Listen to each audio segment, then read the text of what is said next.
That should have been a tagline, quips Jason Schwartzman of his new film. Mountainhead, it's been a long weekend. A long weekend indeed.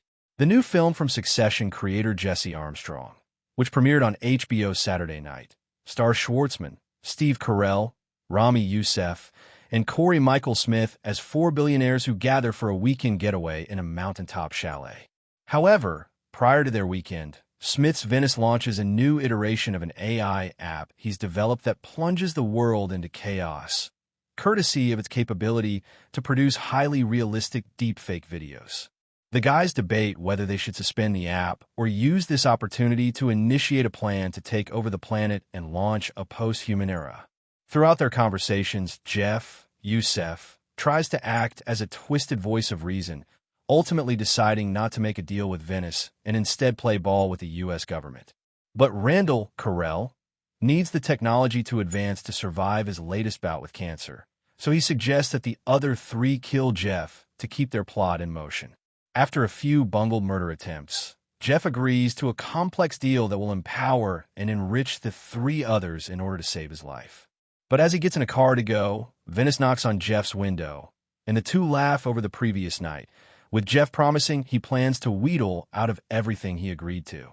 The more that they tear each other apart, the closer that they get, remarks Youssef of the surprising camaraderie.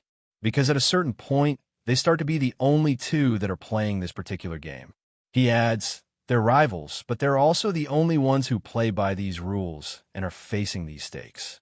They're always bound together, and I don't think that they're actually emotionally capable of a relationship that could be any deeper than this. The duo agrees they'll probably team up to oust Randall from their deal, but they also note that this is just how this group of supposed friends interacts. This battle that we see play out in the house amongst these four guys will probably never end, reflects Youssef. It is just the way they're always going to relate to each other. Youssef also cautions the audience against seeing Jeff as the good guy here, despite his seeming conscience in comparison to the others. He might be the most dangerous of them, he says, because there's a quality to these types of men where I do think that they actually have legitimately medically diagnosable issues with empathy. And Jeff doesn't have that. Youssef adds, he is really aware, and he still chooses the unaware action.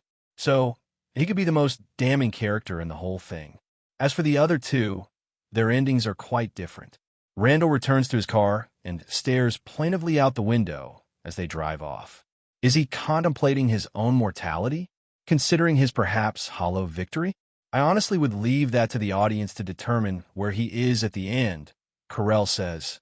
I have my own ideas about where he is emotionally at the very end. It's been a long weekend. A lot has transpired. Hugo, Schwartzman, known as Super by his friends, seems perhaps the most at peace. He finally joins the billionaires' club courtesy of this deal, and he is left alone in his mountain mansion to listen to his meditation app while breathing in fresh air on the deck. The last shot is of him laughing. However, Schwartzman reveals that this was not the original intended ending. We shot it originally where my character did not smile, he says. Jesse kept saying, just look out, think of the weight, and think about what you've done. It was very heavy. Then he said, let's do one more thing just to try, and then we're done. Schwartzman continues.